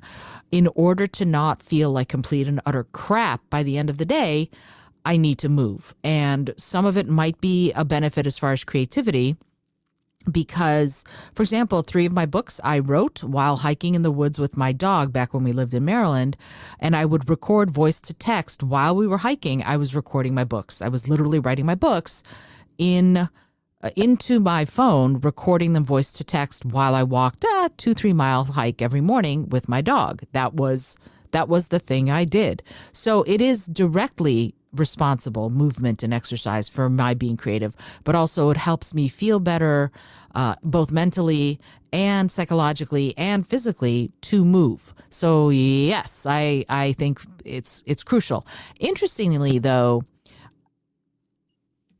one of the things that Cameron talks about is, this is your chance to sort of be in God's playground or whatever. And I'm not sure she said it that way, but it is interesting to me that she likens it to that. And I don't know the 12-step programs very well, but I wonder if some sort of a hobby or some sort of exercise like that is one of the steps. I don't know if it is. And if you're listening to this and you know if that's one of the steps, I'd love to know, because I just don't know what that is.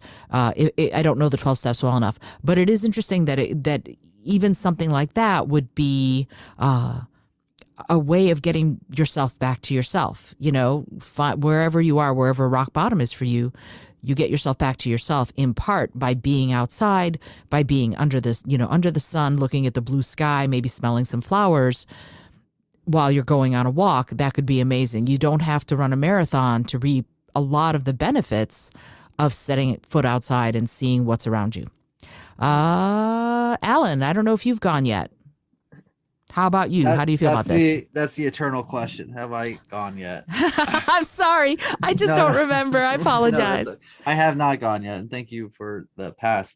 I don't know if she calls it God's playground, but I do love that. I think like when I go visit my mom in Ecuador and we're just in the mountains and looking at these mountains that sometimes are covered in clouds and other times are revealed. And or if you get to the top of these mountains and you see the world around you, it's just, that's to me what, like this almost like this proof of something greater than us, this power that exists by just like really seeing the miracles of nature, the creations, and the gulf between the valleys between these mountains and stuff like that. So I like that imagery, whether it's yours or hers. I think it's mine, but I don't know. Well, who knows? It's out there in the world, and we like it. So we'll see. But I man, I don't even know. Do I like the walking? Is that the question?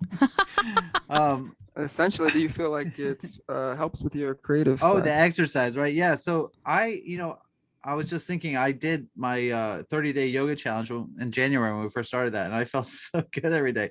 And I have not figured out my way back to that practice, and I definitely feel like I have suffered for it. And it feels like a real trap sometimes if I don't have work that day, or if I don't have somewhere deliberate to be, then it's like I need to figure out a way to get out of the house soon enough to make my blood move or something, to get blood moving in my body, so I feel active. Otherwise I get stuck in this sort of like, well, I need to do this one thing at the end of the day, so I can't really do anything. But if I get moving, then I feel way more motivated and alive. And when I was training for marathons and stuff, that's some of the best thought time in my life. My brain is just sort of like working through stuff, thinking about things and coming up with new ideas. And I just loved being out there doing that. I want to do that again. My feet have been bugging me, so I need to go see a doctor about that. So that's on my agenda. And yeah, I think it's important to move. I think it wakes up the body. That's why I love yoga so much. It sort of feels like it gets everything. Like it really goes and moves your body. And I feel like sometimes like our little crevices get like undernourished. Nobody pays attention to them. So when you really sort of work those out, you go, oh, there it is. That's what was my little pinky wasn't getting enough of a workout. And now that downward dog was just the right thing for it. I don't know. Shout out yoga. Shout out yoga. For Shout sure. out downward dog. Shout out downward dog. But I do love this 20-minute walk thing. And I love the idea. I was on a ship once and my friend told me that the best exercise we could do is just be to walk, and she hated exercising, but she liked walking. And sometimes that is the best. And if you can do it, which most people can, or a lot of us can, go ahead and give yourself the opportunity to feel them bones moving through space. I think you'll like it. Sergio? And just in case you can't walk, just any kind of moving or just getting outside, even if you're just sitting down outside, I'm sure Stretches will be great. May I say something real quick? Was that okay? Sure, of course. Okay. So if you have mobility issues, one of the things basically what I was trying to allude to. Thank you, Isolde. Take it away. Oh, okay. Yeah, sure. So if you have mobility issues, obviously do what you can. And one of the things that they've done as far as the study of yoga is that visualizing, imagining movement is almost as beneficial as actually doing the movement. So if you have mobility issues, envisioning, really getting into the imagination of stretching your body, of moving your arms up, of stretching your legs or your back or whatever, imagining yourself doing that can have almost the exact same benefits, because it's kind of like they say smile yoga. Your brain can't process the difference between a smile because you think something is funny and a smile because you just smile. So you can get the benefits, the heart benefits and the cardiovascular benefits and the brain benefits of smiling, regardless of whether or not you were smiling because there was something making you smile or because you decided to make the muscles do that in your face and your body. So envisioning it is really powerful too. Please remember that. And do not be disheartened if the physical act of exercise is challenging for you, because you can imagine it and get almost the same benefits. Sorry, go ahead, Sergio. That's a great No. advice, Isolda. Thank you. Thank you. Thank you so much, Isolda, for saying that. I was trying to get into that. I couldn't put it as eloquently. So I appreciate you for that. And My pleasure. Yeah, there's nothing worse than undernourished crevices, right? That's just not okay. So yeah, I agree. Exercise is vital, whether it's mental or physical. And I know when I'm lacking energy, I'll also do an exercise, yoga, meditation routine that I've talked about. And afterwards, I definitely feel a boost of energy. And I love walking, I love hiking, and I'm dancing in my room by myself all the time. So Yay! Shout out definitely, and dancing in also- your room. hey, there you go. We got everybody shouting out. Megan, any shout outs before we move on? Yeah, I'd like to shout out all of you for being great and having this fantastic conversation with me. I feel really, really honored to be hanging out with all of you. You're all fantastic artists and very cool people that I'm glad to have as my friends. Yeah. You're fabulous. Whoa, such a fantastic shout out. Great It's gonna shout be out, hard to thank you. top that one. Shout you, out Megan. run That into was- vegan food.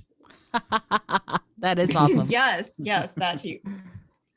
Okay, so there's just a couple more things I wanted to talk about before we close out this week's show, week 11, Recovering a Sense of Autonomy. And before I went on, I just want to thank everyone for always being so open and honest with their answers and their insight. And I appreciate you.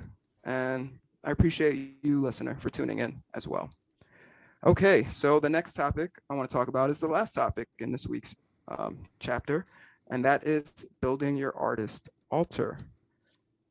We talked a little bit about that in this past week's writing group, but yeah, Miss Cameron says that we must allow ourselves to stay spiritually centered, and it may be easier if we had a centering ritual or a spiritual room, even just a corner.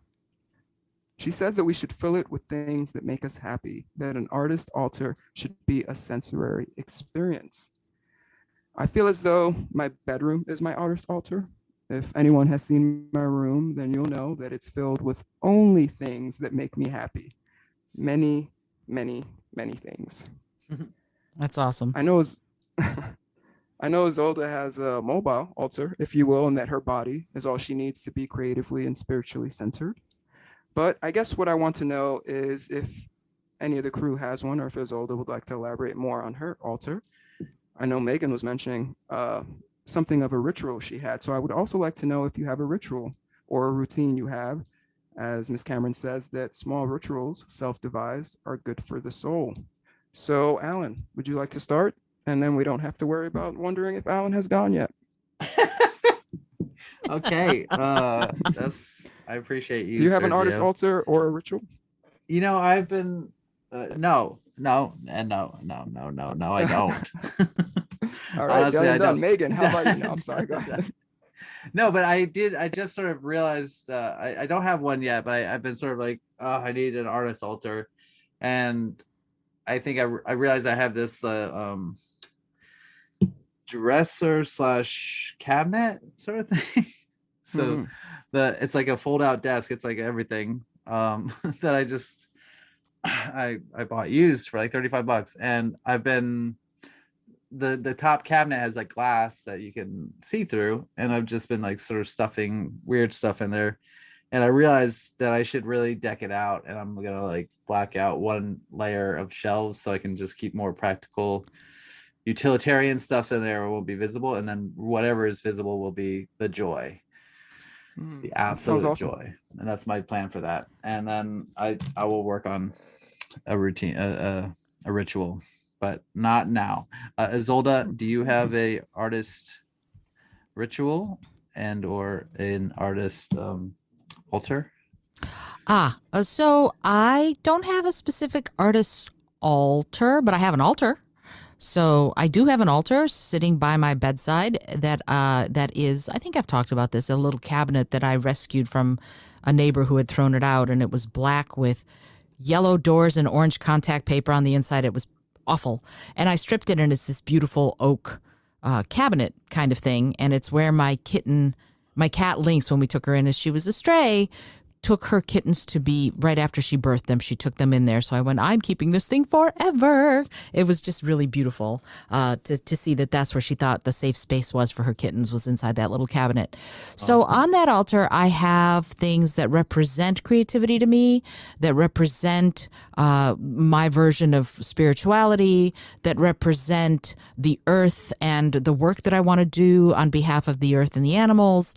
I have little figurines that I've created that represent all of that. I have a little figurine that has a white cat, which is my Kimba kitty, a book that represents my writing and creativity, and the earth that represents my desire to work on behalf of the earth and the animals on this altar.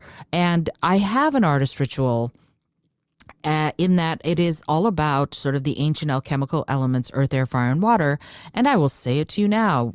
First thing in the morning when I wake up, I go to my altar, I light the candle that's there. There's also some crystals that are, some of which I found, some of which have been gifted to me, a Tibetan singing bowl, a candle, and a chalice that I made, actually a cup that my friend Gina made. Den, shout out Gina, who is an incredible potter, helped me make. She actually helped me use the wheel and helped me do all of the stuff that I needed to do. And I have this cup that I made with my own hands, which is really awesome. So I stand in front of the altar, I sound the singing bowl, I light the candle, and I say, by the earth that is my body, by the air that is my breath, by the fire that is my spirit, and by the water that is my blood, I welcome the new day. May today bring peace, light, joy, creativity, productivity, vitality, in health. And then I talk about my intention for the day, whether it's creative or business or whatever. And then I say, with good for all and harm toward none, so I've spoken, so it shall be done.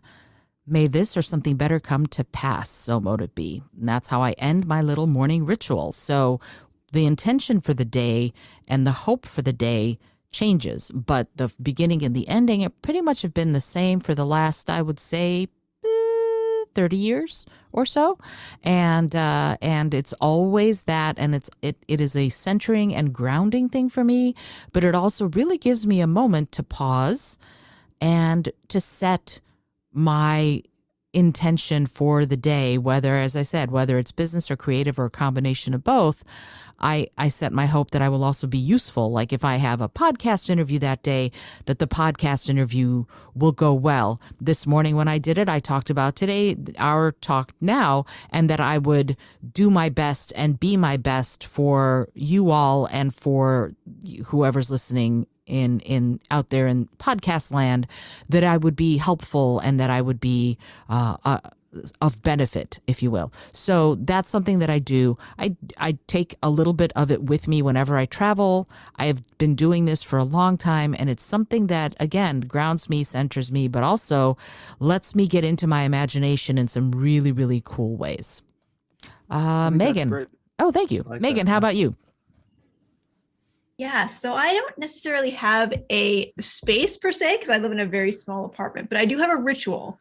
I have this special lacy placemat that I put out sometimes when I'm going to be doing my creative work. And there's this special candle I light and I put on my special music. There's this whole genre of videos on YouTube, like ambiance videos. So I really fell in love with those during the pandemic when I was kind of stuck, like a lot of people were in in my parents' house away from the city. So I started listening to like videos of just city sounds. And then I kind of migrated from that to all kinds of other just ambient sounds. I think that can sort of help for me. They help me get to a certain mindset. I have different ones I listen to for different projects, different frames of mind I want to kind of enter, and they really help. So I create the space without it necessarily being one dedicated space. And yeah, that really works for me.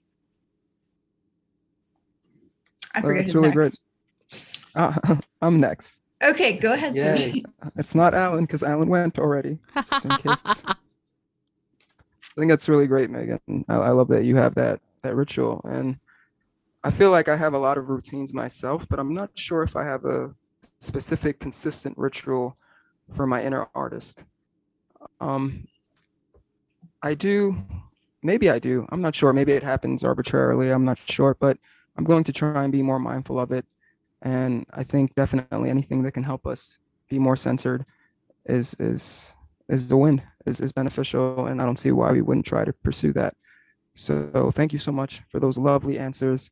And here we go. Last topic, last thing I wanted to talk about. And yeah, just before we close out the show, I just wanted to ask first if there was anything else, maybe from this week 11 of the Artist Way, that anyone else would like to discuss. And if not, if there's any of the tasks that stood out to anyone this week. For me, task number 3, list 5 ways you will change as you continue. And task number 4, list 5 ways you plan to nurture yourself. Seemed really important. And I can't lie, I chuckled at task number 6, re-examining our God concept. Just thinking about what Isolde must have thought when she read that one. So Isolde, is there anything about this week that I may have missed that you want to bring up, or any of the tasks that you might want to talk about? I actually don't have that much to talk about as far as these go. For me, the tasks are, she kind of went a little bit, how do I put this? She kind of went a little bit like the Swannanoa gathering. She did this whole push for let go and let God, and you will have all the money that you need. And now she's going, yeah, good work might not sell. You'll likely be broke sometimes. So first she sort of sells you the bill of goods that says, let go and let God, and you'll get all the money. And then she goes, yeah, but actually now that we're at week 11, let's be realistic, because you're coming to the end of the book. So none of it might work, right? So we have to sort of look at, you have to look at yourself in that way. And the task this week, do one nice thing a day for yourself. Yeah, I'm a pain wuss, first of all, and I'm really quite decadent. So I try to do nice things for myself as often as I can. And I try to keep, I'm not a no pain, no gain person. I'm a no pain, no pain person. I don't want to be in pain. So I always try to look at all of this kind of stuff as, if I'm getting rid of something, I'm not getting rid of it because it will make me hurt less. I'm getting rid of it because it'll give me a newfound sense of freedom and openness. So I don't do good things for myself or nice things for myself or things that feel good for myself because it's because of the prescription to do it. I do it because I'm freaking worth it. We're all worth it. You're worth it. You're worth feeling good. You're worth feeling like you need, yes, but you also deserve the good stuff. And so when I wonder about that kind of stuff, about going, oh, am I going to dedicate the time? Yes, I'm going to dedicate the time because I'm entitled to the good stuff. You're entitled to the good stuff. And so all of those exercises to me are like, go and do. It doesn't have to be big. If it brings a smile to your face, then you've won. To me, Yes. That's it. So, Alan, how about you? Any thoughts on that?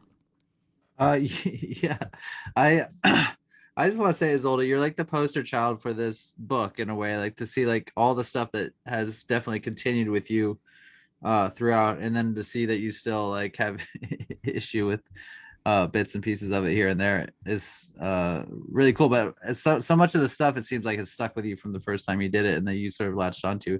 The other stuff is not what works for you, and I think that's cool. Yeah, keep the best, lose the rest. Absolutely. That's perfect. And I just like the idea, what I'm getting from this is like, that's great. You're like taking care of yourself and you do that. And I think for me, I do that stuff too, but sometimes I'm not necessarily mindful of it. Like being like, oh, hey, this is a nice, enjoy this because this is a nice thing that you get to do for yourself. And bringing that mindfulness to it is what helps me sort of like delineate what things are. Because right now, especially working in sort of like a gig industry, it's just like, well, what am I doing today? What am I doing tomorrow? And who knows? And so I sort of just am constantly in a sort of state of limbo, it feels.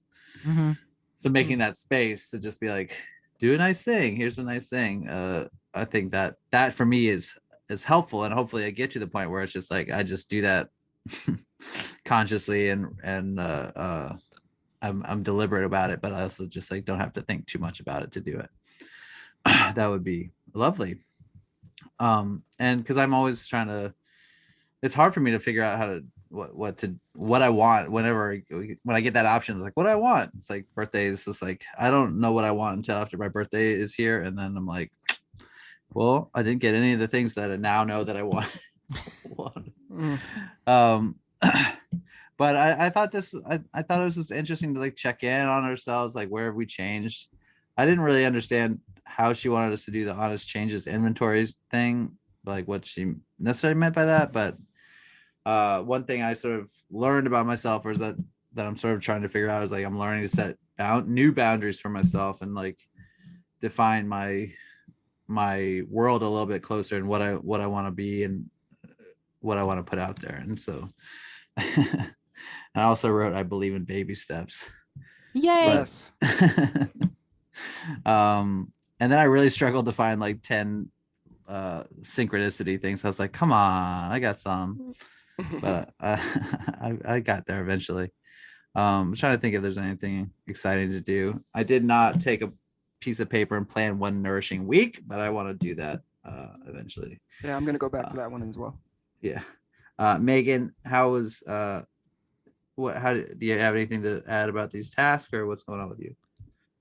Yeah, so to me the most interesting task of them all was the look back task to week 4, where we were supposed to talk about what's coming up in your morning pages that's pointing you towards a transformation. And at the time, this was not really clear to me, but now looking back, I can see that way back then I was starting to write about how I wanted a change. I was feeling kind of stuck where I was. And lo and behold, a transformation arrived, and I made a really big change in my life over the past 10 weeks. And I think it's, if not entirely, then in large part because of that, I was doing the morning pages, I was sort of being in touch with that side of myself and sort of keeping that line of communication open. I was able to kind of see where I was stuck and to stop ignoring it, and then figure out how to take advantage of opportunities when they arrived, I think. So that was really cool. That's awesome. That's great. That's really great, Megan. I'm really happy Awesome. to hear that. Okay, so yes, being mindful, being present, and nurturing yourself is important to recovering a sense of autonomy. We did it. We did it. Week Woo! 11. Yay. One more week to go. One more Thank you. week. Thank you again for allowing me to host again this penultimate episode. Thank you to those listening. Thank you to those close to me that are supporting me during this process. Shout out to you guys, or you people rather. I appreciate the support. Even if it's from afar, just know I really appreciate you. And again, all of our info is in the description below. Please check it out. The Multiverse Odyssey is going to have a few videos coming on. I've been saying that for a few weeks, but definitely this week we're going to have one, and hopefully next week another one. And yes, please let us know how you're doing, listener.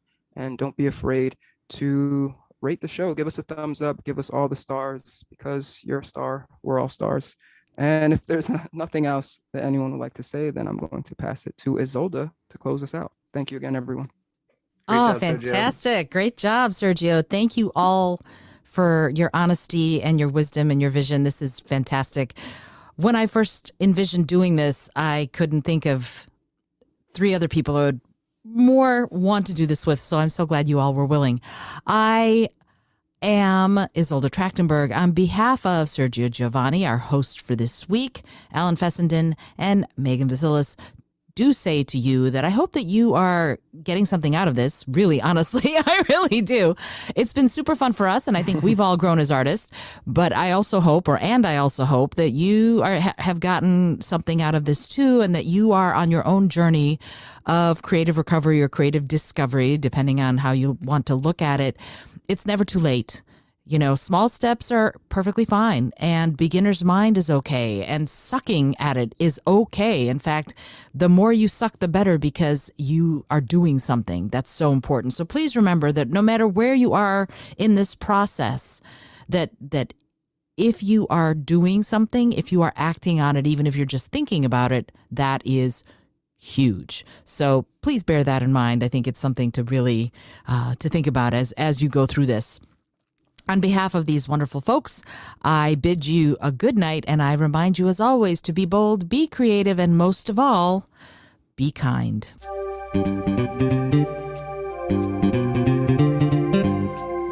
Thank you so much for joining me today. I really appreciate you being here.